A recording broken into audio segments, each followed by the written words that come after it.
Assalamualaikum warahmatullahi wabarakatuh. Salam sejahtera, salam damai untuk kita semua. Masih bersama Hobi Mas DJ. Video kali ini saya akan menjawab pertanyaan saudaraku ya dari kolom komentar. Simak baik-baik videonya. Yang pastinya ini sangat berguna, sangat bermanfaat untuk Anda semua supaya kita semua lekas sembuh. Jadi simak videonya baik-baik saudaraku ya. Langsung saja pertanyaan pertama dari saudara kita yang akunnya bernama Romnah 10. Assalamualaikum. Waalaikumsalam. Alhamdulillah setelah mendengarkan video dari Mas DJ asam lambungku jauh lebih membaik. Alhamdulillah. Makan sudah enak, minum pun sudah banyak. Tapi mau tanya Mas, kalau sakit badan, sensasi asam lambung atau bukan? Ya, sakit nyeri-nyeri di badan itu memang sensasi asam lambung. Terutama ketika sore. Silahkan Anda simak part 32 dan part 44. Di situ sudah saya jelaskan mengapa kalau sore itu sensasi kita bertambah. Tapi kalau sering dikerokin terus dipijat itu nggak apa-apa kan Mas? Mohon penjelasannya Mas. Terima kasih. Sama-sama. Jadi untuk kerokan atau dipijat saudaraku ya itu boleh kita lakukan. Tetapi jangan terlalu sering. Ketika kita ingin kerokan itu bisalah 10 hari sekali atau 2 minggu sekali. Jangan setiap hari atau 3 hari sekali atau seminggu sekali pun itu sebetulnya masih terlalu sering. Jadi ketika Anda ingin karokan itu 10 hari sekali itu sudah maksimal. Bisa 2 minggu sekali itu lebih bagus atau sebulan sekali. Nah Mas DJ dulu bagaimana? Saya jarang sekali kerokan karena kerokan itu membuat gimana ya? Seperti candu lah saudaraku ya. Jadi ketagihan. Meriang sedikit inginnya dikerok. Tidak enak sedikit inginnya dipijit. Nah di situ yang membuat kita itu ketagihan. Jadi kalau bisa ya dihindari. Lebih baik kita olahraga ringan, makan kita yang banyak, minum kita yang banyak. Nah, jelas ya saudaraku. Jadi jangan terlalu sering kerokan. Dan ketika sudah kerokan itu diusahakan kerokan itu malam. Nah, karena apa? Ketika kita sudah kerokan atau dipijit itu jangan mandi. Setelah kerokan atau setelah dipijit, segeralah pakai baju. Kalau bisa lengan panjang atau pakai jaket. Karena apa? Pori-pori kita sedang terbuka. Kalau kita mandi atau kita malah tidak pakai baju, itu akan membuat kita tambah tidak enak badannya. Jelas ya? Terus saudara kita selanjutnya yang bernama Riyadul Ibad. Lampung Timur hadir Mas. Salam damai dari Waikanan saudaraku ya. Mau nanya Mas, makan nasi sama kecap doang berpengaruh enggak sih di lambung kecapnya itu? Makasih Mas sebelumnya. Nah, ketika Anda ingin memakan nasi pakai kecap ya monggo, enggak apa-apa. Tetapi alangkah baiknya jika disertai sayur. Nah, seperti yang di part 17. Sayur ini kan banyak sekali pilihan saudaraku ya. Sayur-sayur yang bisa di sayur bening itu. Jadi itulah yang memang nyaman di lambung. Jangan sayur tumis dulu. Sayur tumis itu ketika kita sudah membaik pun, ketika kita sering makan sayur ditumis, itu sensasi di lambung kita akan bertambah. Jadi lebih baik yang dibening dulu, yang direbus, yang dikukus. Banyak kok. Bisa daun katu, bisa kates muda di sayur bening kan bisa. Terus daun kelor, terus bayam itu kan ada dua macam, ada yang bayam yang dipotong, ada bayam yang dicabut, itu boleh semua. Kalau kacang panjang, saran saya jangan terlalu sering, karena kacang panjang ini kan kita tahu sendirilah cara menanamnya itu terlalu sering disemprot. Mau berbunga dia disemprot, mau dia sudah mau besar buahnya disemprot lagi, jadi banyak sekali pestisida yang dipakai. Terus makanan-makanan yang kira-kira memang sudah nyaman di lambung Anda. Nah, ini diperbanyak. Simak di part 36. Di situ saya jelaskan wortel, kentang, dan ini juga kan bisa di sayur bening. Kol ini bisa. Apakah kol ini tidak membuat kembung, Mas? Kalau untuk lalap mentah biasanya ya kembung. Tetapi jika sudah di sayur bening hanya untuk campuran ya nggak apa-apa. Kita nyayur wortel, kentang, dan kol. Ya, kolnya sedikit. Ya nggak apa-apa. Itu bisa menambah nafsu makan kita. Jadi Kalau ingin pakai kecap saja ya boleh, tetapi jangan setiap hari makan sampai 5 kali sehari kecap terus ya. Nanti kita bisa kurus. Jangan lupa putih telur rebusnya saudaraku ya, kita konsumsi juga sehari satu atau dua itu cukup. Terus saudara kita yang akunnya bernama Green04, Mas, saya makan apa saja nggak ada keluhan sakit, saya sudah membaik, tapi boleh nggak saya minum energen? Jadi energen ini saya dulu pernah mencoba ketika saya sarapan, karena setahu saya kan memang kita itu kan tidak boleh telat makan saudaraku ya, memang terutama sarapan. Jadi bangun tidur bagaimana caranya, pokoknya bangun tidur kita minum 2 gelas langsung kita sarapan. Nah, saya dulu pernah mencoba itu energen, ketika sensasi saya masih agak banyak itu malah membuat lambung saya pun terasa lebih tidak nyaman, karena kan saya yang saya konsumsi itu energinya yang manis, kan energen ada yang jagung, ada yang pokoknya pilih yang kira-kira tidak seberapa manis. Jadi ketika Anda ingin mengonsumsi energen silahkan monggo, tetapi jika masih terlalu berat keluhan hindari dulu. Ketika sudah membaik itu boleh kita konsumsi sesekali, seminggu sekali atau 10 hari sekali, itu boleh kita coba. Dan ketika menimbulkan sensasi besoknya ya kita hindari dulu. Itu saudaraku ya, jadi pahamilah diri kita. Terus saudara kita selanjutnya bernama Dharma Stefanus. Assalamualaikum. Waalaikumsalam. Jakarta Barat hadir. Salam dari Lampung lur. Mau tanya Mas DJ, pemulihan mau coba susu UHT, kira-kira gimana Mas DJ? Aman nggak? Soalnya kalau nggak tanya guru dulu takut salah langkah. Wah, saya bukan guru ya. Saya masih muda. Saya hanya anak kemarin sore yang ingin berbagi ilmu.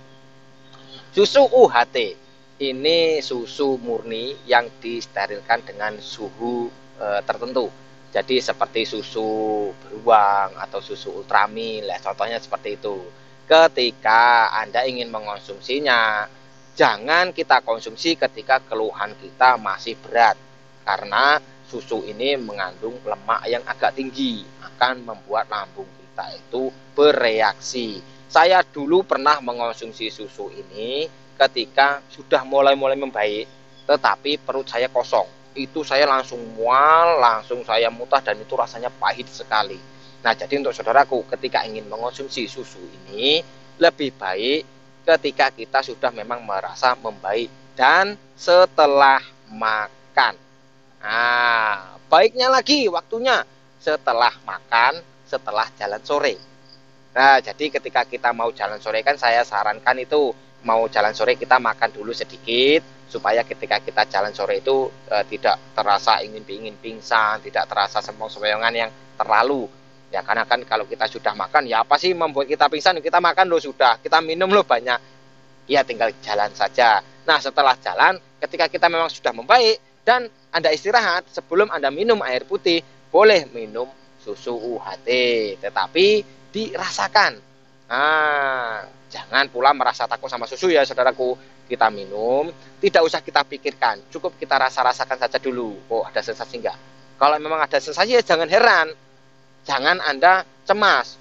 Wah, ada sensasi. Aduh, kenapa ini kayaknya saya tidak makan pantangan. Nah, padahal Anda sudah minum susu. Nah, begitu supaya kita itu lebih tenang. Ketika kita memang kita sedang tidak nyaman, kita tahu penyebabnya, ya kita pikirkan oh, ini penyebabnya supaya kita lebih tenang.